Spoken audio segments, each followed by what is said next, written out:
Boa noite a todos, boa noite a todas. Muito bem-vindos, muito bem-vindas ao 14º Colóquio Terapêutico, que é um projeto, é uma das atividades do nosso LAPS, do Laboratório de Análise e Processos em Subjetividade, do Departamento de Psicologia da UFMG, sob a coordenação do professor Paulo Evangelista, que hoje, por motivos excepcionais, não pôde estar aqui conosco. E eu quero dar as boas-vindas a todo mundo, e a professora Salete, que é professora da pós-graduação e está aqui comigo, a Júlia, que é a nossa monitora e nosso anjo da guarda, e estamos aqui para receber nossa queridíssima Mônica Botelho Alvim, professora muito querida, e para falar conosco, para conversar sobre a experiência delas, reflexões sobre o corpo e a corporalidade em Gestalt terapia. E, Sal, você quer falar alguma coisa, querida? Quero dar boas-vindas à Mônica, né, aqui em BH, né, muito prazer estar aqui com você, viu? Obrigada. Boa noite a todos. Eu também queria dar as boas-vindas à Mônica, dizer que é uma honra estar na presença dela, né? Uma das coisas que a gente fala muito é que a gente tem essa oportunidade de dialogar com as nossas referências bibliográficas, né? A partir desses colóquios. Tem sido muito rico assistir de uma perspectiva de terapeutas em formação, né? De graduandos. E queria agradecer, dizer também que o link para a lista de presença vai ficar disponível agora há pouco no chat, para vocês poderem assinar a lista de presença e receber o certificado de participação. E queria desejar a todos um bom colóquio hoje. Eu queria a palavra agora para... Eu queria aproveitar a oportunidade para falar que assim, a maioria que já deve saber que nós estamos num momento muito próspero aqui na universidade, e, inclusive, nós acabamos de lançar o 3º volume da nossa coleção Fenomenologia e Psicologia Clínica, que é Cuidado em Tempos de Distanciamento Social. É um livro organizado por mim, pelo Giovanetti e pelo Paulo. Esse já é o 3º volume, e é um livro com os textos dos professores do curso de especialização em Psicologia Clínica, Gestalt Terapia e Análise Existencial. Tem texto da professora Salete, do Paulo, do Giovanetti, meu, do Aquiles, que hoje é professor lá em Montes Claros, e Aquiles foi aluno nosso de graduação, de pós-graduação, do Ari Heffeld, que é uma referência importante na Gestalt terapia, na fenomenologia, da Bia Cardella, maravilhosa, da Madalena Manhã Bosco, que também é professora da pós-graduação, e da Sal. Então, depois a Júlia vai colocar disponível. E outro fruto nosso no colóquio é essa possibilidade de receber a Mônica aqui. A Mônica é gestalt terapeuta, professora associada do Instituto de Psicologia e Programa de Pós-Graduação em Psicologia da UFRJ, da qual eu fui aluna, com o maior prazer, encho a boca para dizer que eu sou fruto da UFRJ. É mestre e doutora em Psicologia pela Universidade de Brasília, UNB, e conduziu seu pós-doutorado em Filosofia Contemporânea na Universidade de Paris, Panthéon-Sorbonne. É membro fundadora do Instituto de Gestalt Terapia de Brasília, é membro do corpo editorial da Revista da Abordagem Gestáltica, é presidente da nossa Associação da Abordagem Gestáltica, da ABG, Associação Brasileira de Gestalt Terapia, ABG, e também membro do nosso próximo Congresso Nacional de Gestalt Terapia. Mônica, um abraço carinhoso, muito feliz de receber você aqui. Passo a palavra para você agora. Bom, primeiro também queria agradecer a vocês pelo convite, né, para estar aqui nesse evento, que eu sei que tem tido muita repercussão, né? É sempre bom a gente estar em outra universidade pública, né? Acho que essa troca da gente, que a presença da Gestalt terapia ela não é tão grande nas universidades públicas, mas isso tem mudado nos anos mais recentes. Então, estar aqui para mim é uma honra também ter tido esse convite, estar aqui participando com vocês, né, e poder dessa maneira que a gente conseguiu inventar agora com a pandemia, né, que a gente conseguiu fazer esse ajustamento criativo aí, Era isso que estar eu em ia Belo dizer, haja Horizonte. ajustamento criativo, né? Então, assim, muito bom, muito obrigada a Júlia, a Salete e a você, Cláudia, pela companhia também aqui, né? Então, eu vou tentar conversar um pouco com vocês sobre essa temática do corpo e da corporeidade na Gestalt terapia, né? Eu costumo brincar, né, com os alunos da graduação, com os alunos que estudam comigo, que a Gestalt terapia ela teve uma obra inaugural que é o Gestalt Therapy, né, um livro. E é um livro que foi precedido pelo Ego, Fome e Agressão, que é como se fosse um pré-texto, né? E então a gente tem o Gestalt terapia é um grande. Ai, vocês tinham sumido, voltaram, fiquem comigo. O Gestalt Não terapia. vamos sair daqui de jeito nenhum. Tá bom. O Gestalt terapia, eu brinco que são as obras completas da Gestalt em um volume condensado, né? Porque nesse livro tem uma construção sobre o que é o sujeito, tem uma construção sobre o que tem uma antropologia, né, da neurose, tem uma compreensão sobre o adoecimento, tem uma compreensão sobre a clínica, sobre a terapia, né? E é um livro, eu brinco que ele é uma obra completa condensada, porque de fato ali ele faz uma proposta muito completa, só que escrito de uma maneira muito condensada e muito resumida, né? E por vezes enigmática, né? Com uma linguagem, enfim, que é complicada de compreender, porque é muito sintética. Então, eu sou uma pessoa bastante curiosa, por isso me tornei uma pesquisadora, né? Eu acho que a curiosidade é uma qualidade de um pesquisador, e com essa curiosidade teórica que eu tenho, eu gosto de ir explorando esse livro. Então, esse livro é um livro, uma referência importante para mim, porque toda vez que eu quero estudar um assunto, procurar um assunto, eu vou para esse livro e ali a gente vai encontrando algumas pistas, pequenas pistas que vão nos ajudando a construir, a ampliar esse corpo teórico da Gestalt terapia, né? Como pesquisadora, como professora, eu gosto de escrever, então eu tenho aí tentado contribuir com a literatura da Gestalt terapia, fazendo, enfim, expandindo referências que eu encontro nesse livro e também em outras obras da Gestalt terapia. E o corpo tem sido tem tido um lugar muito importante, né, no meu pensamento, nas minhas pesquisas, no meu trabalho, que é um trabalho que eu faço em diálogo desde o doutorado, que eu dialoguei com o campo da arte, né? Então, acho importante ressaltar essa ideia de que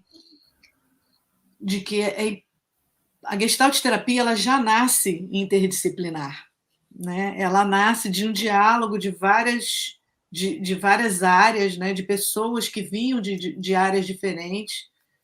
Ela tem, então, uma origem bastante interdisciplinar e uma origem muito identificada com a arte também. Tanto Pius, os fundadores, né? Pius, Laura e Paul Goodman, todos três tiveram, cada um ao seu modo, envolvimento com o pensamento da arte. A Laura com a dança e com a música, né? o que trouxe para ela um estofo muito grande no trabalho, na implicação corporal no trabalho. Fritz Pius com teatro, com expressionismo. Então, ele fez parte do grupo do expressionismo alemão, de Max Reinhardt. Então, ele também trouxe isso na experiência dele, né, no fundo da experiência vivida dele. E o Goodman, né, era poeta, escritor e envolvido no cenário artístico nos Estados Unidos, na década de 50, na década de 60, naquele momento em que Pius e Laura vão para os Estados Unidos, então encontram Goodman e outros, e um grupo começa a pensar essa proposta de terapia. Então,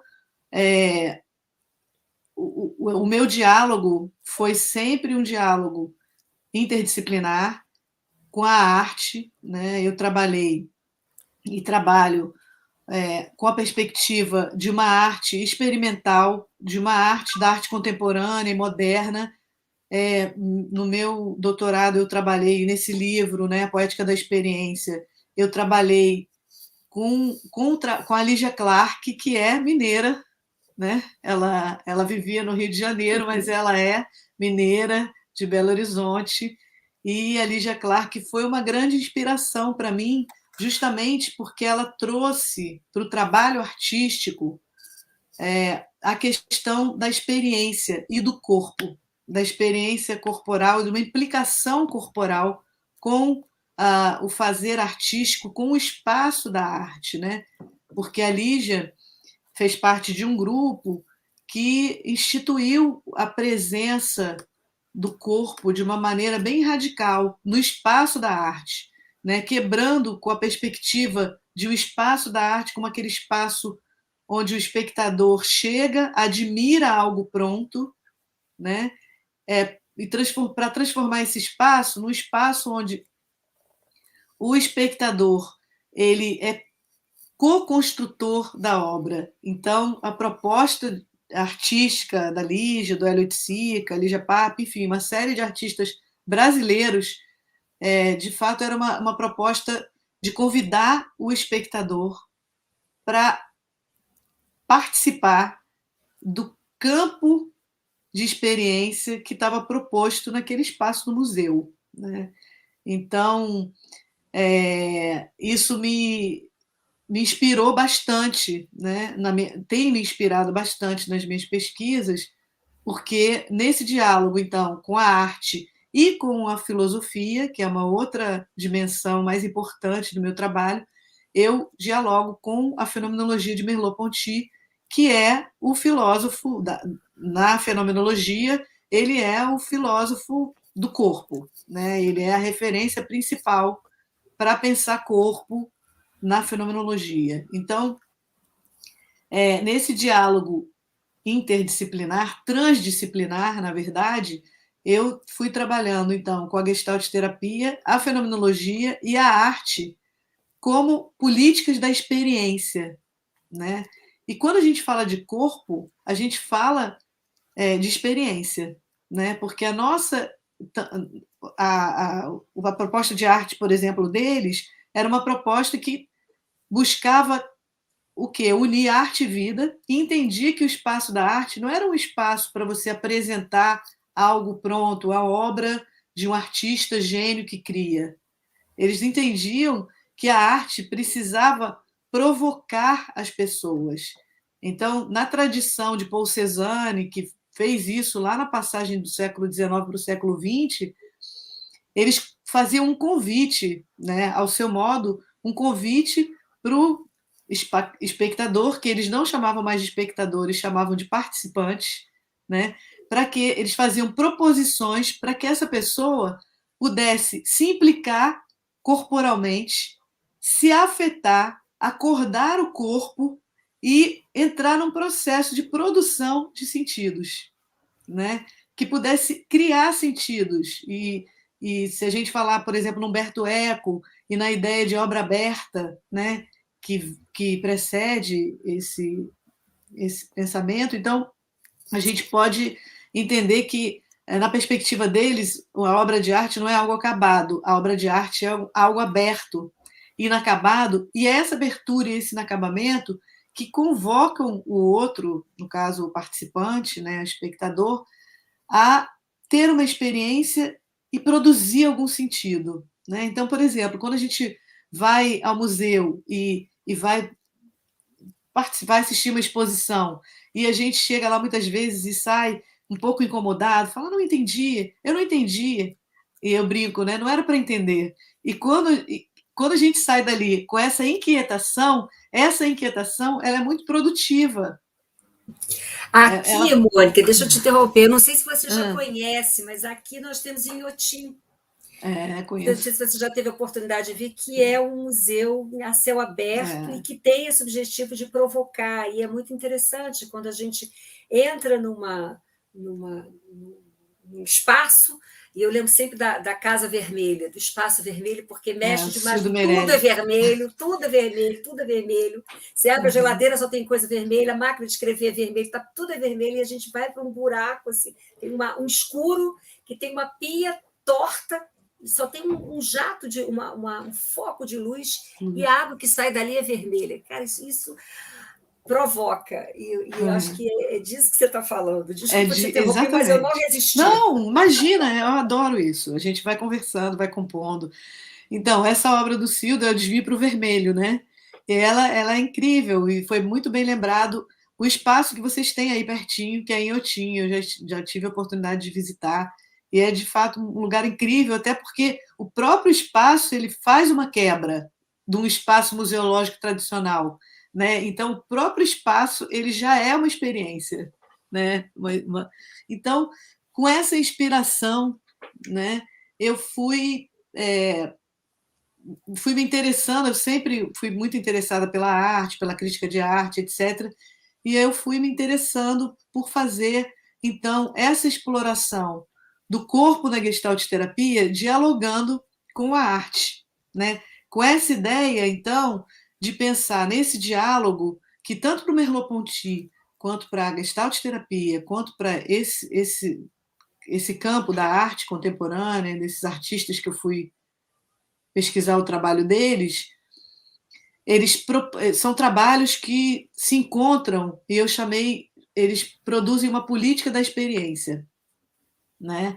Então, essa política da experiência, ela envolve algumas coisas que eu penso transdisciplinarmente, né? Então, todas essas propostas trabalham com uma perspectiva de campo, porque se a gente pensar na ciência, a gente vai pensar na ciência predominante, né, eurocêntrica, que nós importamos aqui, né, como colonizados que fomos, né, a gente, então, tem uma perspectiva muito explicativo-causal, né, mecânica, de relações, de investigar os fenômenos a partir da exploração de causas, efeitos, relações explicativas causais e mecânicas, né?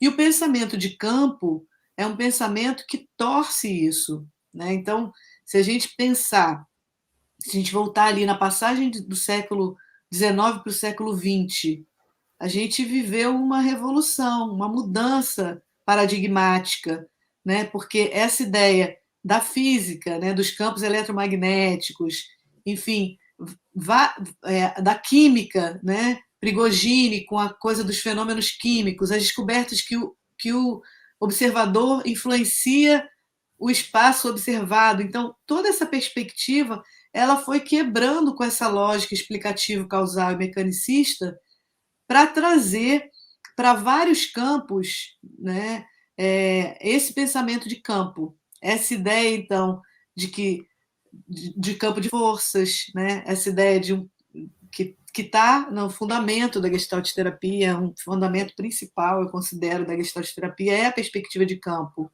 E a gente tem várias pessoas que trabalharam, vários enfoques para essa perspectiva.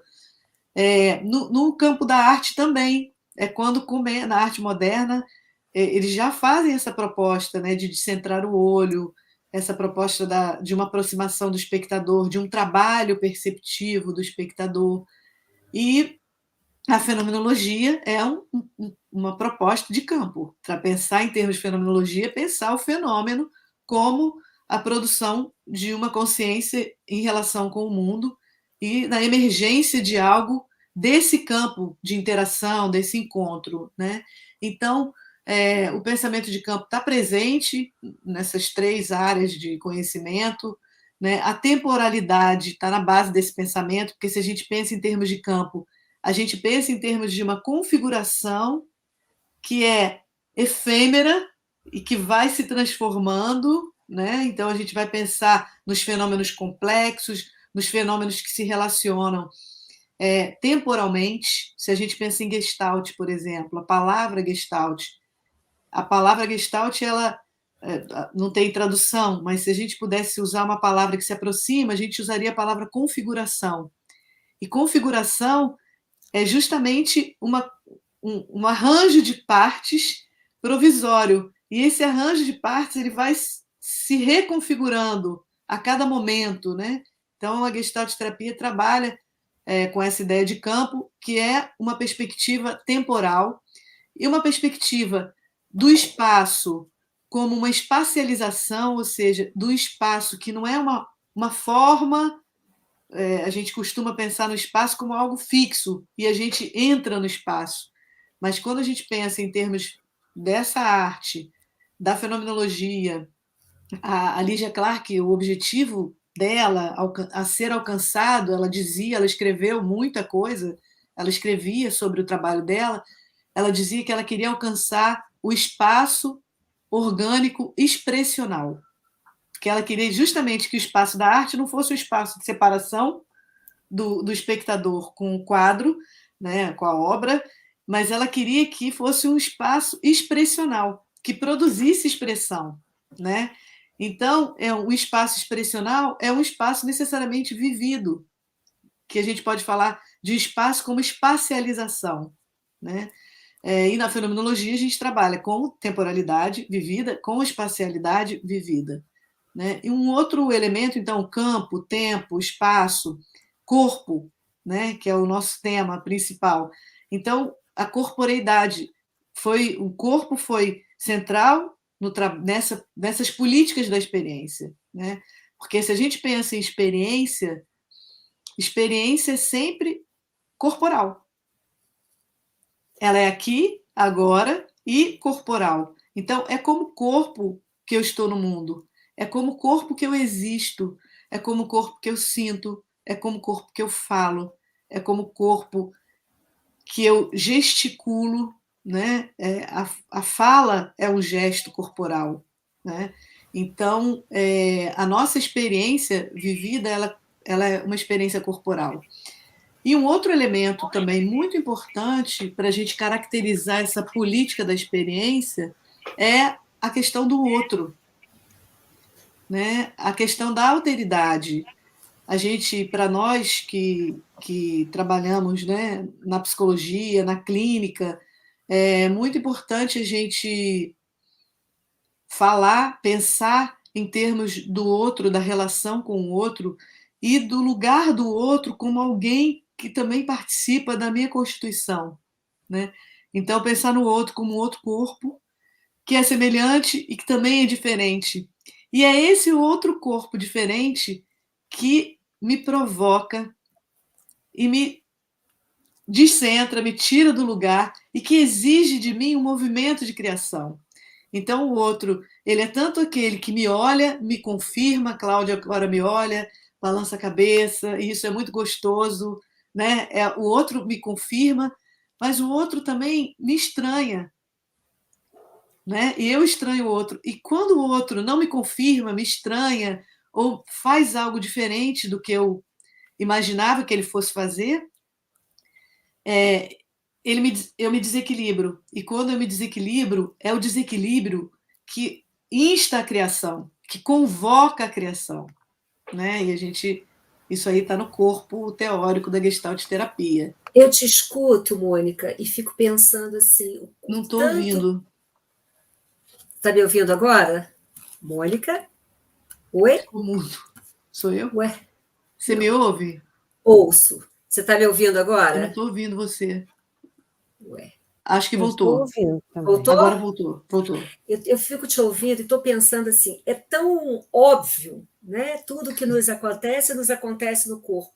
E quantas vezes é o primeiro lugar que a gente esquece e abstrai. Exatamente. Por quê, né? Por quê? Porque a gente vive... Perdão, desculpa, eu te interrompi. Pode falar. Eu ia dizer que a gente já tem algumas perguntas nos comentários, mas acho que é melhor você terminar de dar essa resposta para a Cláudia antes da gente pegar as perguntas. Tá, então, a gente esquece, né? Porque a gente vive numa sociedade extremamente racionalista, numa cultura racional, né? Da racionalidade. E a gente, bom, aí tem uma série de coisas, né? Primeiro, essa cultura da racionalidade, né? Que nessa tradição eurocêntrica, nessa tradição de um pensamento eurocêntrico, a racionalidade foi o grande valor, né? E foi legitimada como o único saber possível, né? O único saber legítimo, o único saber crível, né? O corpo, ele foi historicamente relegado ao lugar de falsidade, de um conhecimento falso, tanto que os modelos científicos propõem uma neutralidade do sujeito, um distanciamento do sujeito e do objeto, para que se possa produzir um conhecimento verdadeiro. Então, a verdade é colocada no lugar da racionalidade, da clareza, da objetividade. Então, tem todo um fundo, né, histórico-cultural que nos ensina, de várias maneiras, a não confiar nos sentidos, no corpo, né? E o Merleau-Ponty, eu sou apaixonada, né? Porque ele vai nadar de braçada nesse mar da ambiguidade, porque ele vai dizer, né? Ele é conhecido como filósofo da ambiguidade. Ele vai dizer que a gente não pode conhecer nada com clareza, porque a gente não tem o olho de Deus, né?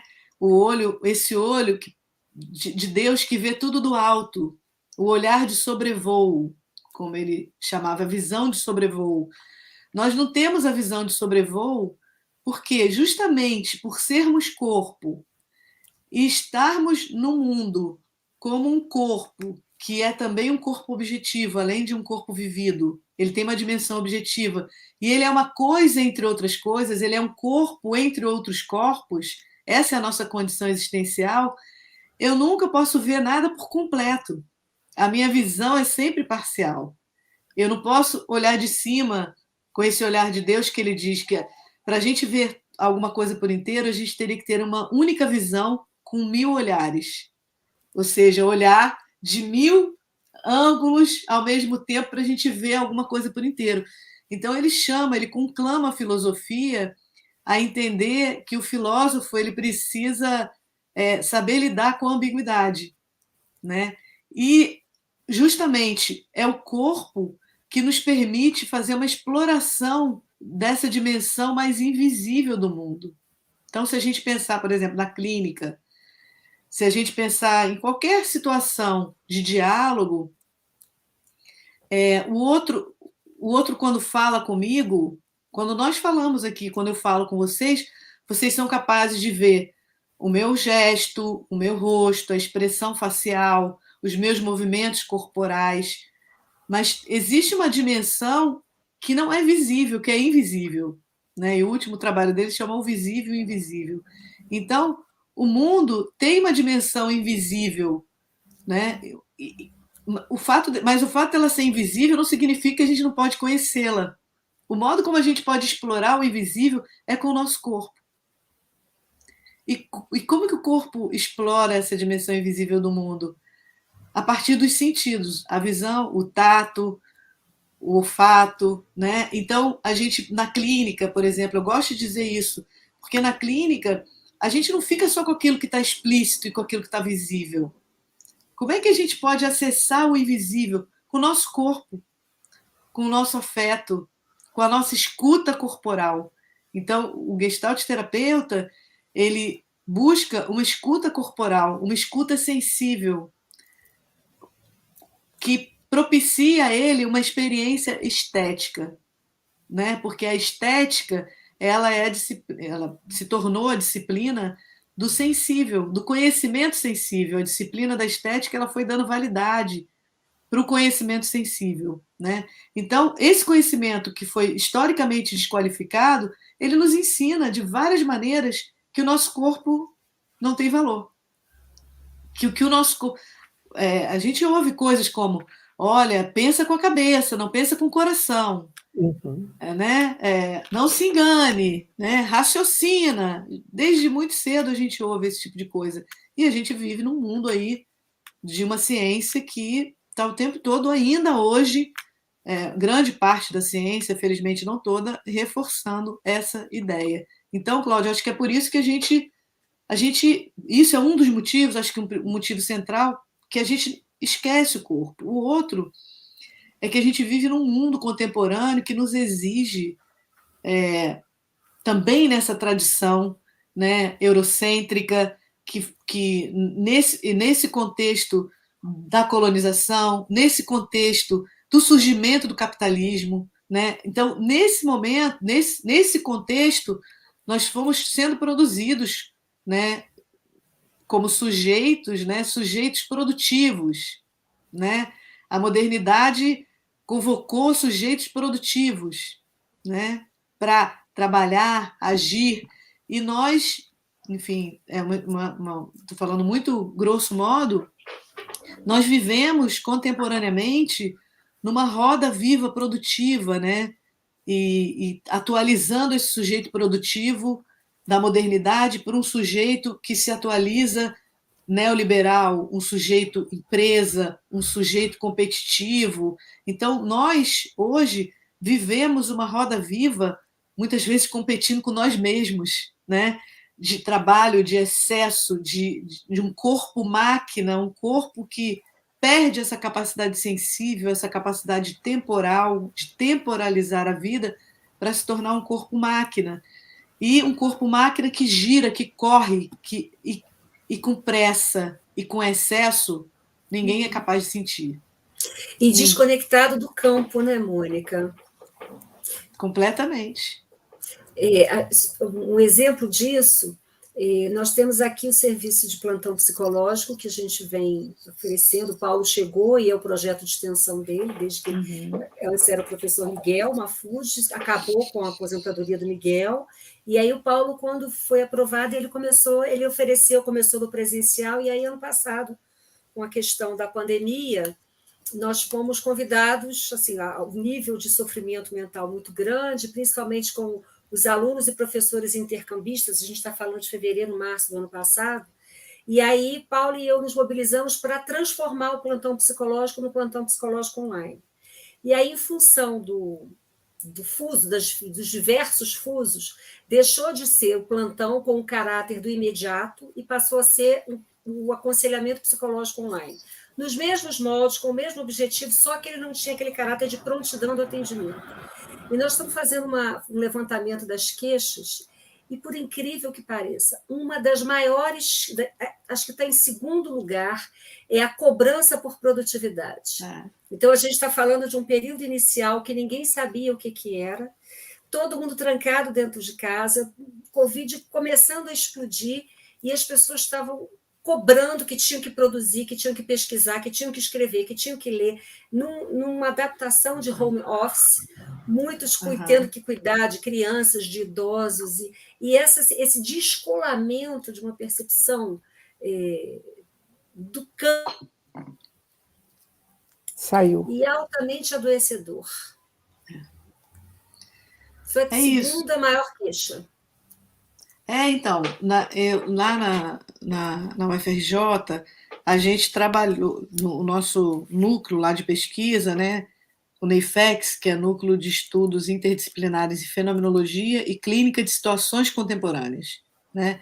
Então, a gente busca pensar numa clínica, no meu caso, a gestaltoterapia, outros colegas com outras perspectivas fenomenológicas também, pensar uma clínica que seja, de fato, uma clínica da situação, uma clínica de campo, né, da situação contemporânea. Então, a gente faz pesquisas com os pacientes também que vão...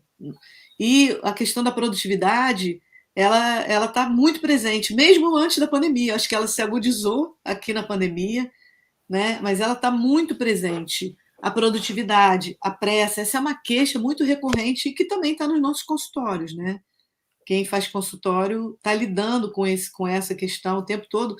E é isso, né? A gente precisa olhar para a situação contemporânea, a gente precisa pensar interdisciplinar para a gente não psicologizar isso, né? E acho que a Gestalt terapia, com a perspectiva de campo, ela é uma perspectiva que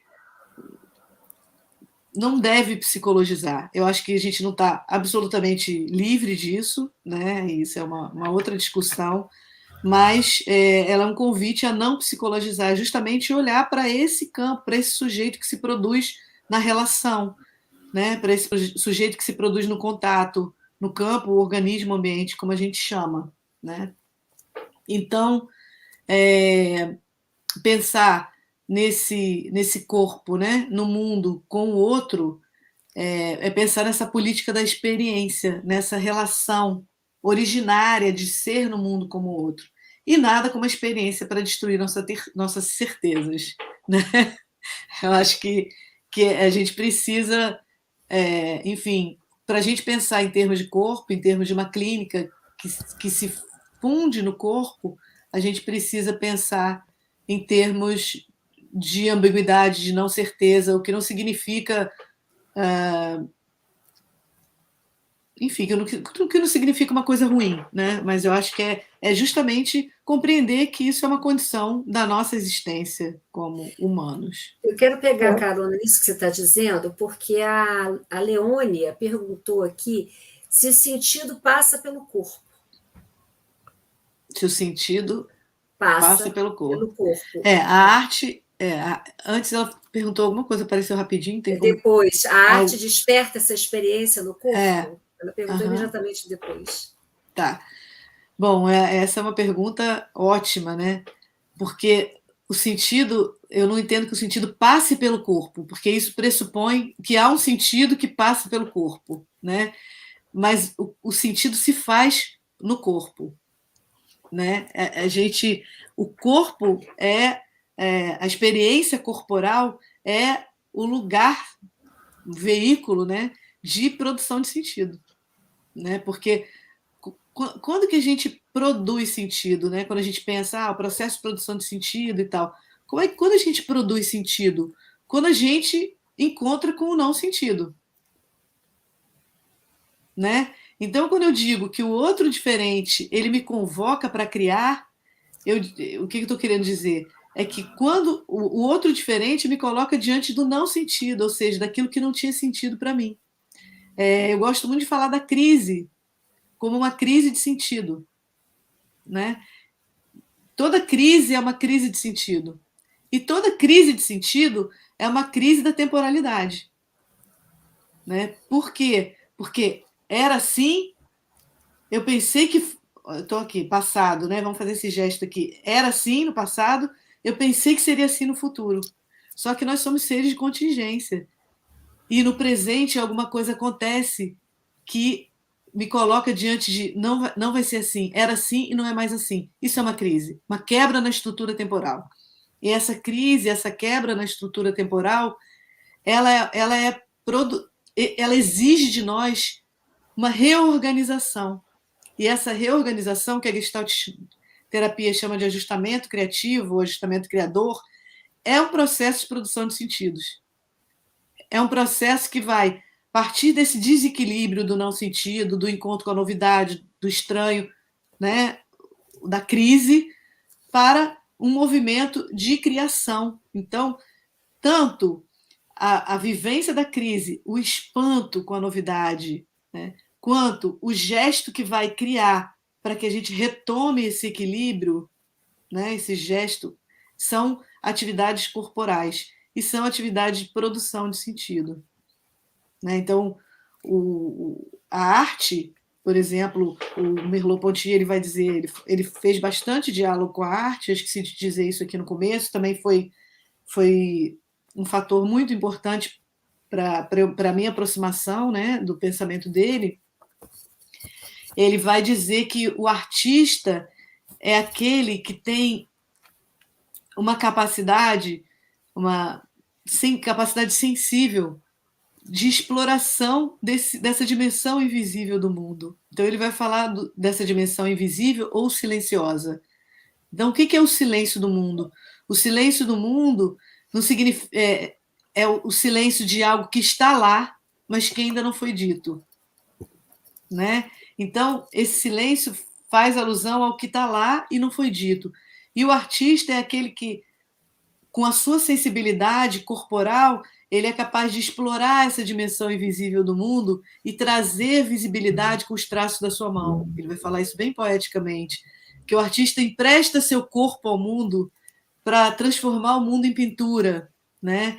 Então, para dar visibilidade, e quando a gente dá visibilidade, dá contorno, a gente dá sentido. Então, a arte, ela desperta a experiência corporal e ela convoca, a arte, né, que a gente encontra com ela, ela desperta essa experiência corporal, né, e me convida a produzir sentidos, como eu falei no começo, né? Uma arte que é aberta, ela me convida a produzir. Eu gosto muito de cinema, então quando eu vou assistir, eu gosto, adoro cinema, é uma das coisas mais difíceis para mim, porque eu acho que a televisão, Netflix, nada substitui o escurinho do cinema. Então, eu gosto muito de cinema de arte, eu gosto de cinemas que têm espaços abertos, né? Porque os filmes de ação, os filmes de Hollywood, eles são muito previsíveis, eles são muito fechadinhos, os finais. Então, o filme que tem um final aberto, né? Que você não tem aquela resposta, né? Isso é a vida, né, gente? A vida não é Lego que encaixa direitinho e nem o final feliz, né? Então, eu penso logo nos filmes franceses, que são absolutamente imprevisíveis e densos, que a gente quase fica palpa. Isso. Então, quando eu vejo um filme bom, eu brinco que eu só sei se eu gostei do filme no dia seguinte, porque quando eu abro o olho, a primeira coisa que me vem é o filme. Aí eu falo, esse eu gostei mesmo. Porque ele fica ali repercutindo. E nessa repercussão, nesse final aberto, ou nessa história que não é completamente revelada, que é misteriosa, isso me convoca, porque nós tendemos a completar, né? Nós queremos completar as coisas incompletas, né? Então, é um pouco nesse sentido, respondendo a pergunta. Tem outra pergunta. Não é isso? Antes dessa, tem o Fernando perguntando aqui: como se aproximar da expressão corporal do cliente em um contato mediado pela bidimensionalidade da tela do computador? Essa pergunta é... Então, como eu estava dizendo agora, né, nós somos seres capazes de criação e capazes de invenção, né, da nossa vida, da nossa experiência. Então, a tela do computador e essa relação mediada pelo computador, ela é uma contingência do mundo que nos apareceu e nós tivemos que encontrar formas de lidar com isso. Agora isso está acontecendo aqui, né? Antes eu talvez estivesse aí, em Belo Horizonte, concretamente, na UFMG, no auditório, depois a gente ia, né, se encontrar, enfim. Então, o que acontece, né, nessa bidimensionalidade da tela, ela é bidimensional, mas ela é diferente de um quadro plano, enfim. Mas nesse contato aqui, nos sobrou esse quadrado, esse quadradinho, né?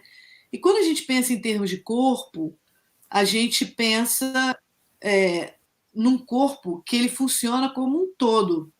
O nosso corpo, ele é uma totalidade, né? Quando a gente fala do nosso corpo funciona a partir de um esquema corporal que as partes todas do nosso corpo elas estão integradas entre si, né?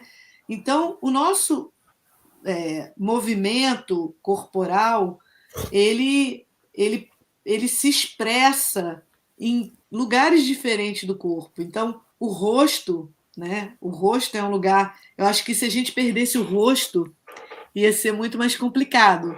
Mas o rosto, ele traz a marca da expressividade, ele traz o olhar, ele traz a emoção, ele traz o sorriso, ele traz a tristeza, ele traz a alegria. Então, o rosto, ele é uma parte do corpo que ele traz muitos elementos, né, expressivos. As mãos também, e elas estão aqui. E nada nos impede de, durante os nossos atendimentos, a gente ficar de pé, a gente se afastar, a gente se aproximar. Então, eu acho que essa experiência ela não substitui a experiência presencial, né? Mas eu acho que a gente tem sido capaz, aos poucos, com essa experiência, de ganhar uma qualidade diferente nesse contato, né, da tela. Então, eu me aproximo da expressão corporal bem na tela do computador, né? Vejo os olhos, vejo o brilho dos olhos, vejo os movimentos, vejo o corpo quando ele está assim, o corpo quando ele está assim, né? E tem uma outra coisa que eu acho que a gente ganhou, né? Que não é sempre uma coisa favorável, mas que a gente ganhou foi de encontrar as pessoas, muitas vezes na casa delas, no lugar onde elas vivem. E isso trouxe algumas coisas interessantes para o contexto da clínica, né? Eu sei que a pergunta não é exatamente essa, mas eu acho que isso mudou alguma coisa, né? Eu percebo isso com vários atendimentos, enfim. Não sei Mônica, eu queria comentar com você, porque eu presto muita atenção nessa diferença de atendimento presencial e atendimento online, falando disso que você citou um pouco antes, que o corpo é uma provocação. Eu acho que o corpo é um todo, realmente, num campo, né, que junto com o seu paciente, o corpo é uma provocação, num todo. Agora, uma vez que você está online, você continua sendo uma provocação, mas com algo entre mim e a outra pessoa. Ou seja, é com uma redução, com uma limitação. Então, eu não provoco mais como um todo, eu provoco com o que está sendo visto, né? Então, o todo do meu corpo passa a ser o que está sendo visto, mas ele continua a provocar da mesma forma. Né? Então, acho que assim, é uma limitação, realmente, porque a provocação de um corpo todo, por inteiro, num ambiente de consultório, né? E que entra a minha energia também em função da energia do outro.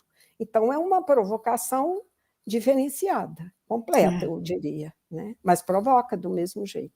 Sim. Eu gosto de usar o exemplo do jogo de futebol. Quando a gente está em casa, no conforto da nossa casa, assistindo a um jogo de futebol, a gente vê o jogo todo, a gente vê, às vezes, o replay, que não dá para ver na hora, a gente vê detalhes, a gente vê em loco, mas nada substitui assistir a um jogo de futebol no campo, que é isso que o Sal está falando. A energia é outra, a troca. É possível assistir? E muito bem, obrigada. Mas a ressonância da presença ao vivo e a cores, do corpo a corpo, é insubstituível. Eu também concordo. Eu tive uma experiência de um atendimento presencial. Eu ainda não voltei presencial, mas eu tive, enfim, por uma circunstância, eu tive a oportunidade de fazer 2 atendimentos presenciais ao ar livre, e foi assim uma coisa incrível, assim. Foi uma coisa realmente incrível, parecia que eu estava em outro mundo, né? Porque, enfim, isso também acho que implica também a nossa possibilidade, a nossa própria experiência de pessoas que estavam em isolamento, né? Então, isso está em jogo também. Mas eu sinto que tem sido mais possível do que eu imaginei um dia que fosse. Com toda certeza. Eu antes era uma crítica assim, ferrenha, e com esse processo do plantão, eu atendi também no plantão online, no aconselhamento, e aquilo que você falou, é o ajustamento criativo. Dentro das possibilidades, a gente vai desdobrando o que é possível. Dentro das limitações, a gente vai descobrindo novas possibilidades. E isso que você falou é sensacional, porque o corpo, a expressividade maior nossa está no corpo. no rosto e nas mãos. E aí o contato ele transcende o espaço geográfico. Nós não estamos no mesmo espaço geográfico, mas ainda assim nós estamos em contato. E isso transcende a tela, a forma como estamos, né? Então, tem mais alguma pergunta? Acho que da perspectiva... Sim, a gente tem mais umas perguntas. Eu queria só fazer um comentário também. Claro. Acho que da perspectiva de graduando e de terapeuta em formação, eu acho que vai ser muito interessante, porque a gente está começando agora, assim, os primeiros atendimentos nossos online. Então, a gente está começando a aprender a ser terapeuta online. Então, acho que vai ser uma experiência, assim, interessante, para dizer o mínimo, quando a gente começar a atender presencial de novo. Assim, acho que vai ser um baque para quem começou atendendo online. Tem gente que está entrando e saindo e sem atender presencialmente. Desde março do ano passado, quando foram suspensas as atividades, até agora.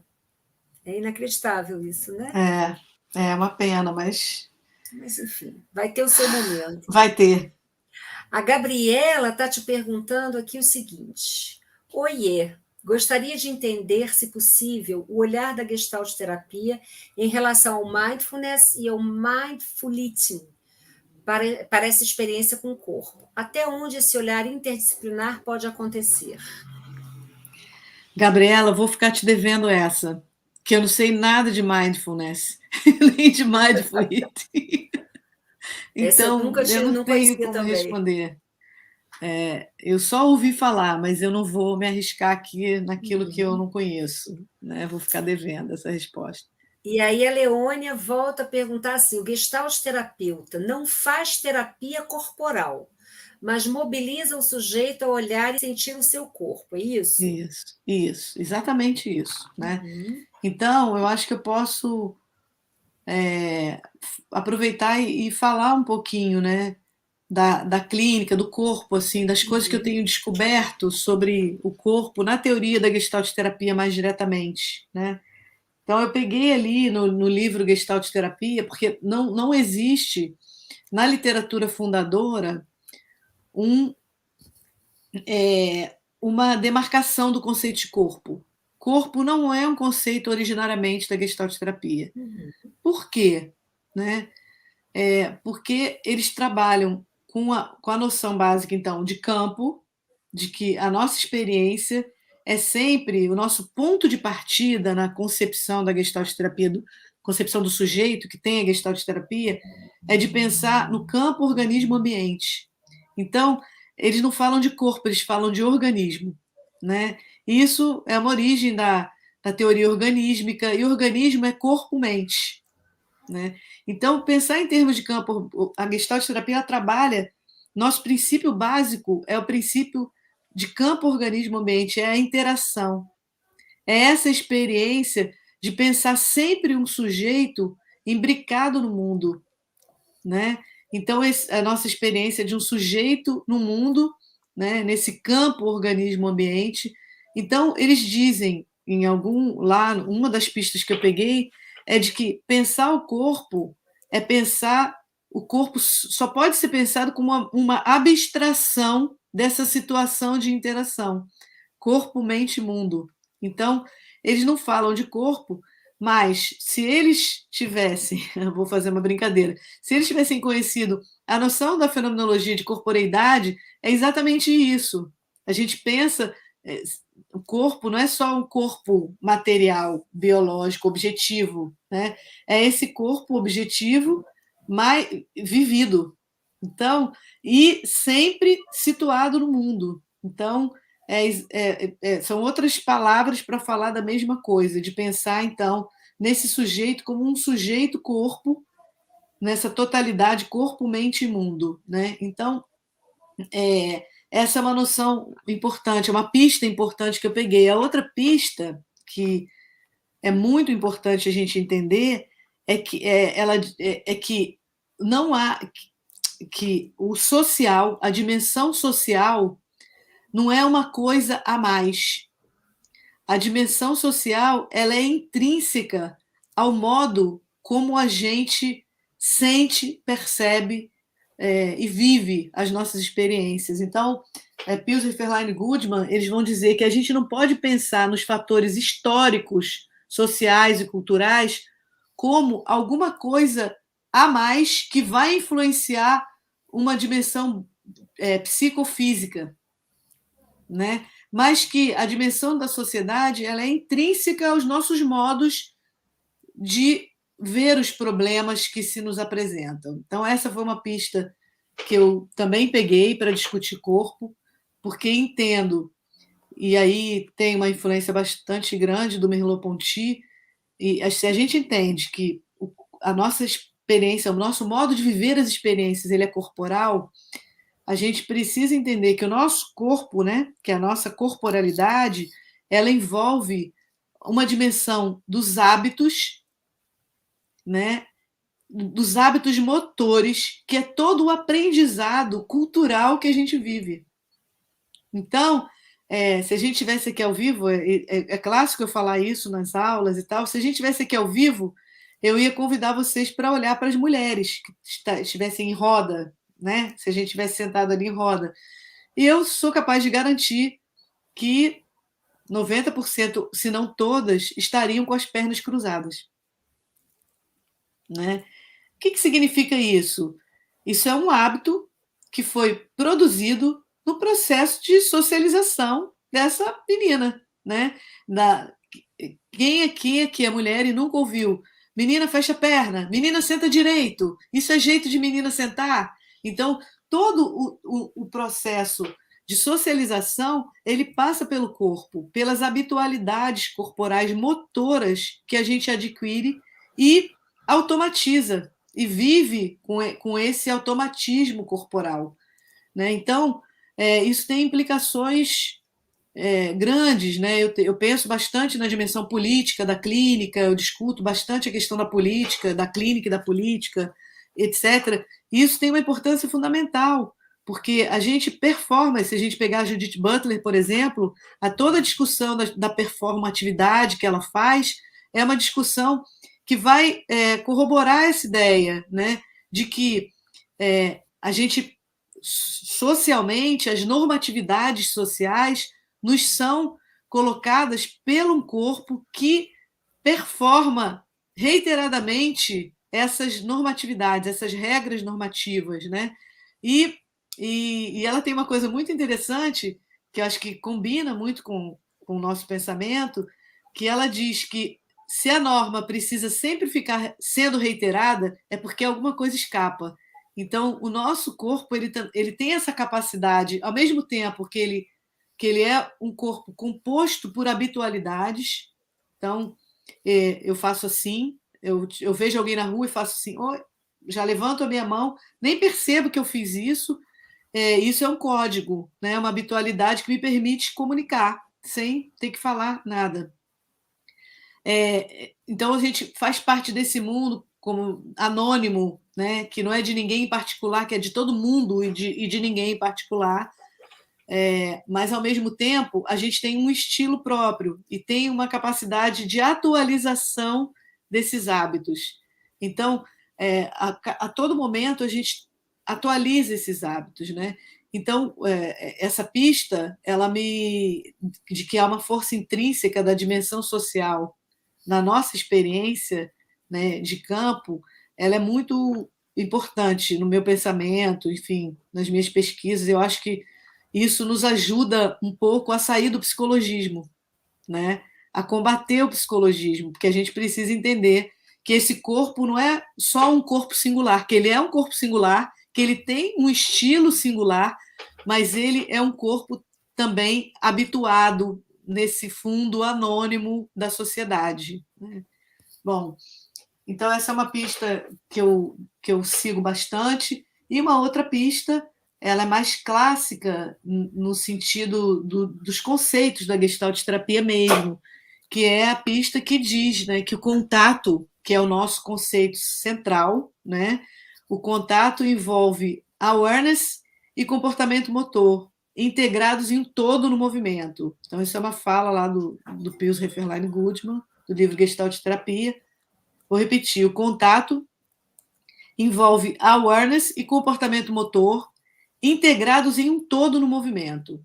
Então, aí, essa é uma pista para uma exploração teórica dos conceitos da Gestalt terapia muito importante, porque ela vai justamente trazer para o contato, que é o nosso conceito central, a espinha dorsal, né, da Gestalt terapia, pensar nesse processo de contato como um processo eminentemente corporal, porque a awareness não é consciência, né? A awareness é um saber pré-reflexivo, é um saber da experiência, né? Então, e a awareness é uma dimensão sensível. A gente pode pensar na awareness como essa presença sensível e aproximar isso de que o Merleau-Ponty fala, dessa exploração do mundo, essa exploração corporal, ela me dá um certo saber ambíguo, porque a awareness não é uma consciência clara, é uma consciência do que está acontecendo. Não é uma consciência, né? Desculpem, é um saber, eu gosto de chamar da experiência. O Robini fala de awareness como conhecimento imediato e implícito do campo, não explícito. É um conhecimento imediato do que está presente imediatamente aqui agora. Diga. Eu adoro a tua definição de awareness. Aliás, eu recomendo a todos. Ela tem um texto, um capítulo maravilhoso, no 4º volume da coleção de Gestalt terapia, que é modalidades de intervenção clínica. Quando você diz assim, podemos pensar na awareness como um saber que se produz na experiência, quando de modo espontâneo nos sensibilizamos e gesticulamos em direção a algo que está conectado com a necessidade dominante no campo de presença aqui e agora e se torna figura. Ou seja, é muito mais do que consciência. Eu acho que é uma definição muito carne e osso, muito assim, da consciência em carne e osso. A gente passou o final de semana todo conversando sobre isso, com o Robini e a Ruela. Legal, obrigada, Cláudia, por trazer, porque é isso, né? Faz aí a síntese mesmo da construção que eu vou fazendo. É uma longa discussão, então vocês estão convidados para ler o capítulo, quem tiver interesse, porque ali eu faço uma discussão cuidadosa, assim, dessa diferença da consciência para awareness, etc., né? Então, se a gente pensar no contato como awareness e comportamento motor, a gente está nesse campo de um saber, awareness e comportamento motor integrados em todo no movimento. Então, isso é muito importante para a gente pensar a Gestalt terapia, que o nosso comportamento motor, o nosso gesto, as nossas gesticulações motoras, né, elas respondem a uma certa espontaneidade. E não há uma das dicotomias que os autores Pilsner, Ferline e Goodman vão combater e criticar é justamente essa dicotomia entre o sensório e o motor. E isso é muito importante para a gente entender o que é campo, né? Que a nossa relação é uma relação de campo, de interação com o outro o tempo inteiro, num desdobramento temporal, e que o sensório e o motor são um sistema único, né, que está expresso na teoria do self, que eu não vou ter, enfim, não é o caso de eu trazer isso aqui agora, mas, grossíssimo modo, assim, me perdoem pelo exagero do resumo, a gente pode pensar numa função id como uma função sensória, numa função ego como uma função motor e na função personalidade como uma função de representação, de categorização, né? Então, é uma expressão justamente dessa integração num todo no movimento. Então, a Gestalt terapia, quando ela pensa o processo de contato, ela está pensando o processo de produção de sentido. Porque contato começa quando a gente encontra com a novidade, quando a gente vive uma experiência de fronteira. E é tão bonito quando Michael Vincent Miller fala da experiência de fronteira, que é o encontro com o sertão, com a alteridade inexaurível do mundo, né? E eu, estando aqui em Minas, não posso deixar de falar do Grande Sertão Veredas, né? Porque, né, esse sertão cheio de que a gente vai abrindo veredas, a gente vai explorando o mundo, né? Abrindo veredas nesse sertão, nessa alteridade que não exaure, né, do mundo, né? E então a gente vai entendendo que o corpo ele é o suporte do contato, que é corporalmente que a gente faz contato, né? E que a gente produz esse gesto que, quanto mais espontâneo, quer dizer, que é? Eu acho que tem uma coisinha na Gestalt terapia, que não é uma coisinha, é uma grande coisa, mas ela está muito pouco sinalizada na literatura, e que foi o Robini que sublinhou isso, que é a questão da voz média, né? De pensar na espontaneidade. O que é espontâneo, né? O espontâneo não é nem ativo nem passivo. Eles vão dizer lá, o que é o espontâneo? É justamente esse movimento do corpo que está integrado com o sensório e está integrado com tudo que está presente no campo. Então, a gente está aqui nesse momento. Eu estou me sentindo super espontânea, né? No sentido de que eu estou aqui com pessoas que me convidaram, que me olham, que me confirmam e que entendem o que eu estou falando, e nós estamos aqui numa conversa, né? E eu vou dizendo, eu vou falando, e isso vai surgindo, e eu vou gesticulando, e eu vou sentindo coisas, e vou trazendo. Então, a espontaneidade, eu não me sinto, nesse momento, tendo que fazer um grande esforço, buscar grandes recursos. Eu estou agindo a partir desse campo. É um campo de presença que a gente está conectado aqui, nós quatro, estamos numa sintonia legal, vocês devem estar vendo. Aí, e isso produz uma gesticulação que a Gestalt terapia vai chamar de uma gesticulação que tem elegância, que tem beleza. E a gente fala muito dos critérios estéticos da Gestalt terapia. Então, a estética ela não tem a ver com um valor padronizado, como a gente entende a estética cotidianamente. Vou fazer uma harmonização estética, que está muito na moda, um procedimento estético para, sei lá, fazer o meu nariz ficar desse jeito ou do outro. A estética ela tem a ver com beleza, mas ela tem a ver com o belo, é aquilo que tem valor, é aquilo que vale.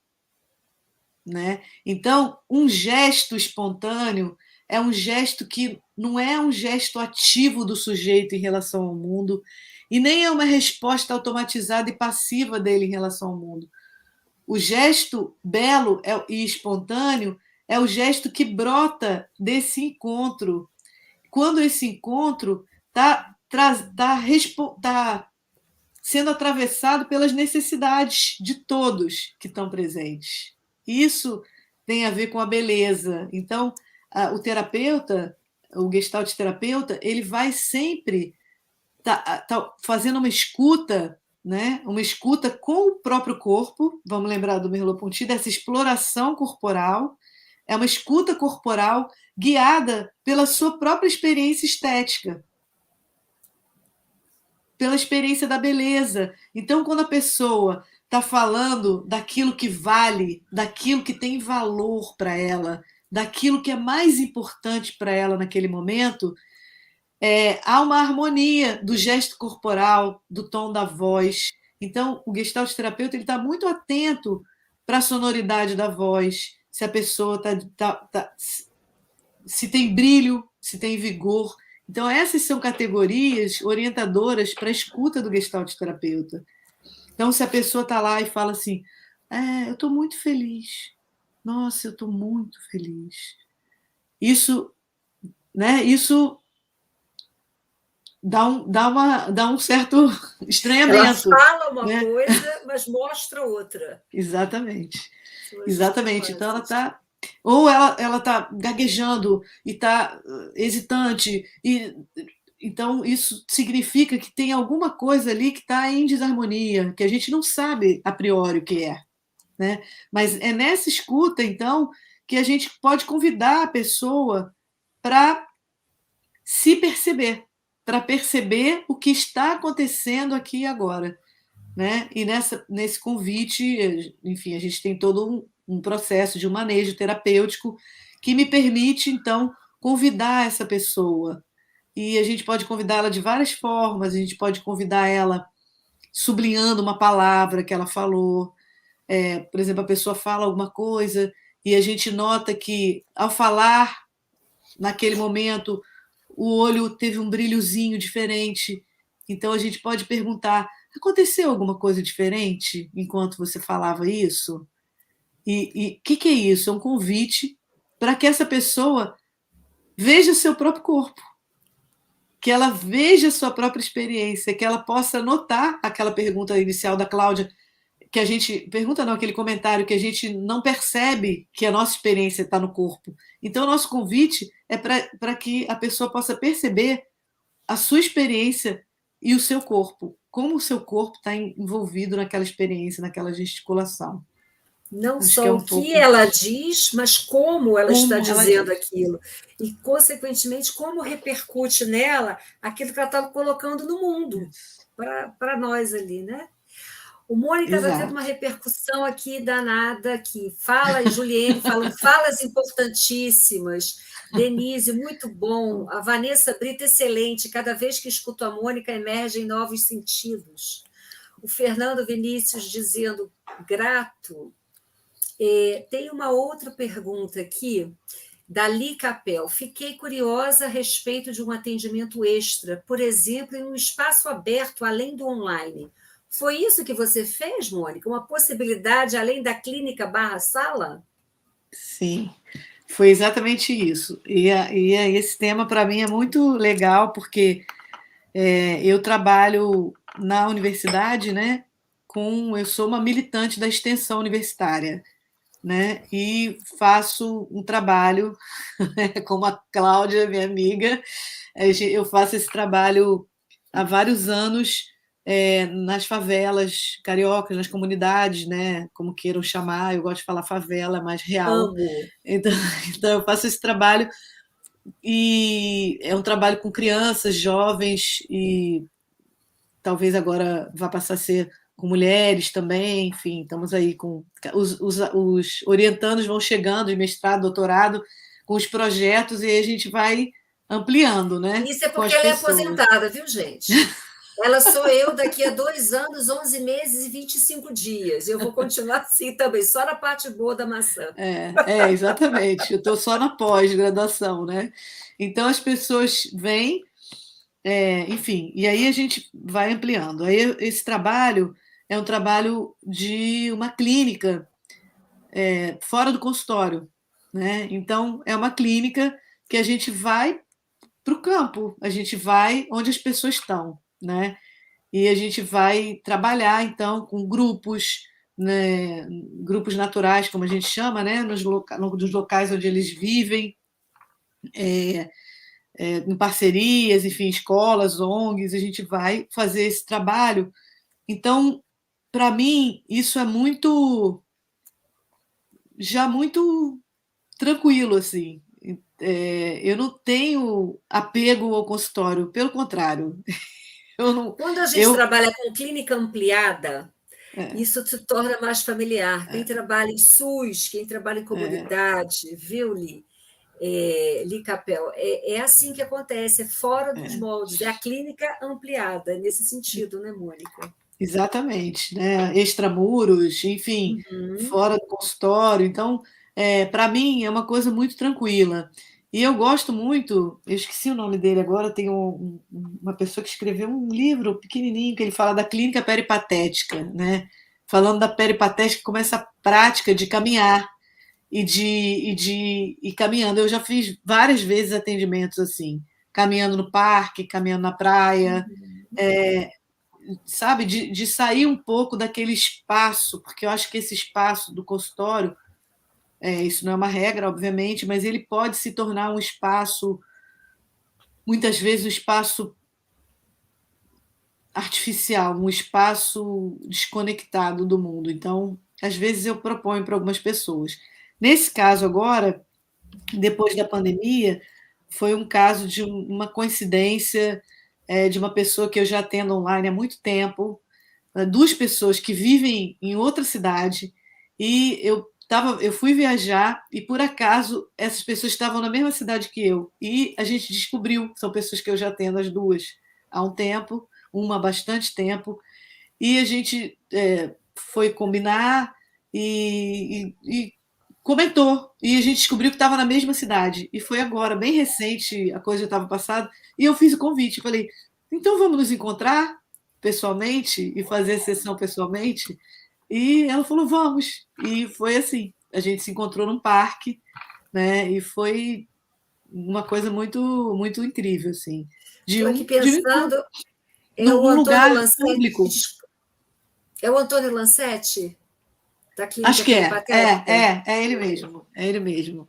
É muito, muito interessante esse livro, essa proposta. Então, é isso, a gente foi e fez esse atendimento num parque e sentamos na beira de um lago e daqui a pouco chegou alguém e a gente levantava, ia caminhando, sentava num outro lugar, né, que não tivesse ninguém perto, escutando. E foi uma experiência muito incrível, assim, claro, brindada por essa possibilidade. Aqui, Legal sessão no demais. parque, maravilhoso. Eu conheço pessoas que atenderam já há um tempo, agora na pandemia, que iam para um parque com 2 cadeiras de praia, colocavam uma canga e atenderam várias vezes. Assim, eu não fiz isso porque eu nem estava morando na cidade que eu trabalho, né? Mas Tem teria uma feito. pergunta aqui da Fátima Ivone de Oliveira Ferreira, pedindo para você falar mais um pouquinho sobre a vantagem de entrar na casa do paciente no atendimento online. Não é um tema que eu tenha refletido teoricamente. Enfim, foram experiências que eu fui tendo e que eu fui ouvindo de outros colegas também, muitas vezes com adolescentes, com adultos, né, da pessoa ela chegar para você e ela trazer a casa dela junto com você. Então, por exemplo, de estar no quarto e de estar falando de uma determinada coisa, de um determinado assunto, e falar assim: ah, olha aqui, e pegar um objeto e falar assim: olha aqui, isso aqui que eu ganhei quando aconteceu tal coisa, tal coisa, tal coisa. Então, é como se ela viesse para o consultório trazendo o espaço vivido dela, o lugar. Pessoas que me mostraram a casa, saíram com a câmera, com o celular, andando pela casa e quiseram me mostrar a casa que que ela morava, né? Como é que era. Então, aconteceram vários episódios de pessoas que trouxeram elementos materiais mesmo da casa, né? E da dinâmica, situações onde alguém, que não aconteceu comigo, eu vi em supervisão, de alguém, da mãe, por exemplo, que entra no quarto de repente e aquilo gera toda uma situação envolvendo o terapeuta, a mãe e o adolescente, e como isso. Então, de repente, você se vê diante de uma situação da dinâmica familiar, que é algo trazido como sofrimento, a dinâmica familiar em carne e osso ali na sua frente. Inclusive da pessoa que não pode fazer o atendimento em casa, tem que ir para a rua, porque não tem privacidade. E fica com receio da mãe, do pai, do irmão, do periquito, do papagaio, fica escutando atrás da porta. Isso. Eu acho então, que eu ia completar isso. Acho que, de repente, são experiências muito diversas, né? Tem às vezes a gente pode ver o lado positivo, a pessoa mostrar a intimidade dela, mas, assim, desde o começo da pandemia, eu não parei de atender pacientes em consultório, exatamente pelo contrário, pessoas que não tinham privacidade em casa, não tinham confiança para se desvelar e que permaneceram, estão até hoje em atendimento presencial comigo, desde 16 de março, exatamente por não darem conta, ou de mostrar a casa, ou de mostrar a família, ou de se desvelarem num ambiente de casa, né? Claro. E outras que estão que permaneceram fazendo atendimento online, mas como a Cláudia falou, atendo, às vezes, a pessoa está dentro do carro, às vezes está dentro do banheiro da casa dela, enfim, situações em que a gente tem ajustamento criativo mesmo, a gente tem que ser super criativa, porque tem que acompanhar do jeito que é possível para o outro se desvelar. Né? Exatamente. Eu também tive experiência de atendimento no carro, num bar, pessoa ir para um bar, numa lanchonete, e ficar ali, aquele barulho, enfim, mas é isso, né? Eu acho a que singularidade, né? E todas essas experiências, elas vão trazendo algum material para a gente, porque tudo que está... A gente trabalha com o que está acontecendo. Tudo está no campo. Tudo, e tudo... Tudo é do campo. Falar de uma clínica da experiência é falar de uma clínica do acontecimento, o que está acontecendo aqui agora. Essa é a nossa pergunta, diretora. O que está acontecendo aqui agora? Então, essa pessoa está na casa dela e ela tá falando assim baixinho, e aí a gente trabalhar com isso. O que está acontecendo agora? Não, porque o meu pai está aqui, não sei o quê, e aí eu não posso falar e tal. E como é que é para você estar com seu pai aqui na presença? Enfim, a gente vai... eu preciso sair. Então tá, eu te espero, vou desligar. E aí a pessoa desce e vai lá, e daqui a pouco está sentado no meio-fio lá, no meio da rua, falando, enfim. Então, tudo, né? Acho que proporciona alguma coisa. O que emerge no campo. Exatamente. O Samuel está dizendo aqui, Samuel Barreto. Oi, Mônica, que delícia te ouvir. Sobre a questão do organismo que você acabou de citar, que não foi agora, foi um pouquinho para trás. Como é essa relação mente-corpo? Tenho um pouco de dificuldade de compreender essa cisão entre os dois. Então, na verdade, não, compreender essa não cisão, né? Tem um pouco de dificuldade de compreender essa não cisão entre os dois. É porque eu ia dizer que justamente a ideia de... Então, você tem uma dificuldade, digamos assim, bem-vindo ao clube, né? Você e a torcida do Flamengo, se isso te ajuda, né? Porque a gente vive numa sociedade, num mundo sócio-histórico, como eu falei aqui antes, né? Onde a gente fez essa cisão. Então, a gente cresce e se desenvolve fazendo essa cisão, desde da criação, desde a vida privada, na família, até a escola, né? A maior parte das escolas, dos modelos escolares, são modelos que valorizam a própria formação em psicologia, né? É uma formação que enfatiza muito a teoria, a reflexão, né? E é pouca experiência, é pouco trabalho prático.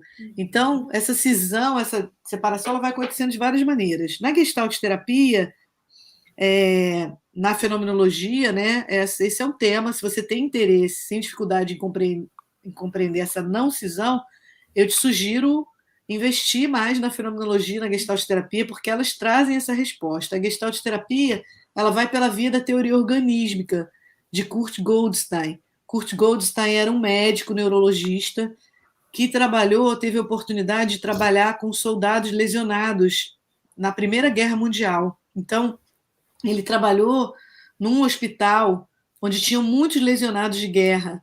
E ele, como um neurologista, ele estava preocupado ali em trabalhar com essas pessoas para elas poderem recuperar os movimentos que tinham sofrido a partir das lesões cerebrais.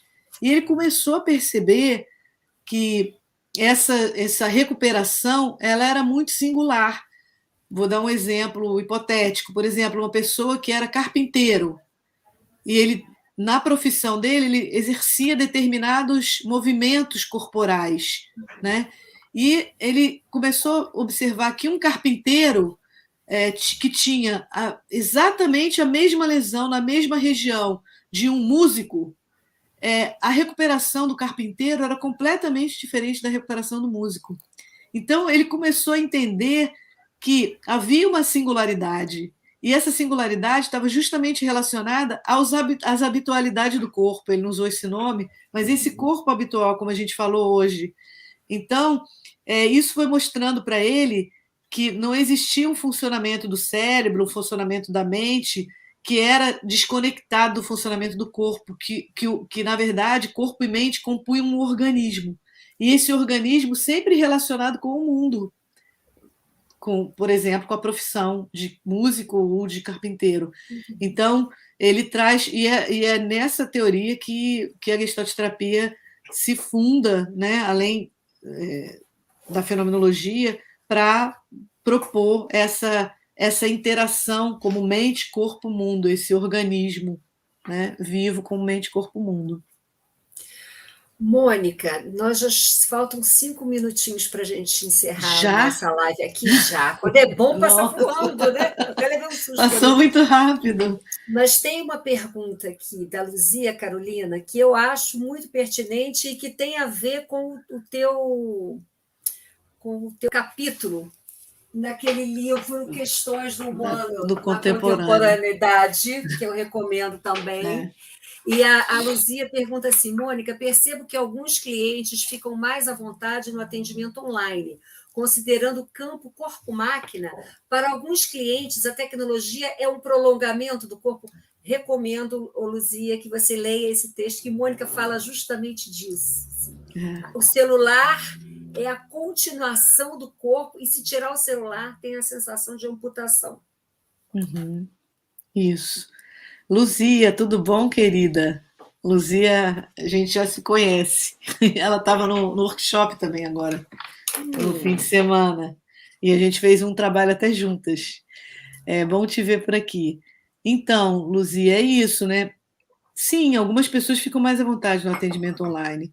Na verdade, nós todos, acho que quando quem não estava atendendo, né, quando a gente volta, a gente vai sentir uma diferença. A gente vai ter que encontrar outro corpo novamente para sentar na poltrona e etc e tal, né? Mas sim, eu acho que algumas pessoas ficam mais à vontade justamente porque esse ambiente virtual, ele é um ambiente que a gente está há 2 anos praticamente vivendo nele, né? Assim, a maior parte das pessoas. E é um ambiente que é muito predominante nos modos de relações contemporâneas, mesmo sem a pandemia. A gente tem uma habitualidade, já uma intimidade com o ambiente virtual. Como a Cláudia bem lembrou, no livro eu falo bastante disso, trabalho detalhadamente essa relação do corpo no ambiente virtual e do corpo no ambiente concreto, né? Então, e pensando, você fala do corpo, da ideia de corpo-máquina, né? Esse corpo-máquina, quando eu digo um corpo-máquina, eu estou me referindo a um corpo que trabalha como uma máquina, né? Um corpo que está muito prejudicada a essa capacidade de produzir sentidos, porque essa capacidade de produção de sentidos, ela exige da gente uma presença, a awareness, ela exige da gente um tempo. A gente precisa, né, com pressa, a gente não consegue criar, né? Então, o corpo-máquina é um tema que eu trato para falar desse corpo que perdeu essa capacidade temporal de se relacionar com o passado, com o futuro. No livro da ABG, Vozes em Letras, que é um e-book que está no site da ABG, eu falo um pouco mais do corpo-máquina, tem um outro capítulo também. Esse aqui é o corpo entre virtualidade e produtividade. Experiência e contato na situação contemporânea, nesse livro aqui. Questões do humano na contemporaneidade. Que bom. Nós não vamos ter tempo de ler as outras perguntas. Quando nós nos despedirmos, a Mônica vai ficar um pouquinho com a gente para ler os comentários. Muita gente agradecendo, e a Ana Trevisan assim, tecendo um monte de comentários. Mas eu quero sugerir, além desse texto da Mônica, esses dois textos, 2 capítulos, ela tem um artigo escrito com o Jorge, que é sensacional, que é o lugar da ação no trabalho clínico em Gestalt, imperdível. E também um dos livros dela, Poética da Experiência, Gestalt Terapia, Fenomenologia e Arte, que tem tudo a ver com a nossa conversa aqui também. Poxa, obrigada, Mônica, Cláudia. gratidão, mas antes de você se despedir, bom demais, ficava aqui o dobro do tempo, tranquilamente, mas eu queria te convidar a falar um pouco da ABG e do nosso congresso. Beleza. Antes de nós nos despedirmos. Obrigada por me lembrar. Bom, gente, então eu vou falar primeiro da ABG. A gente tem a ABG, a Associação Brasileira de Gestalt Terapia e Abordagem Gestáltica, né? Ela é uma associação nacional que ela é jovem, ela tem aí 4 anos de existência, né?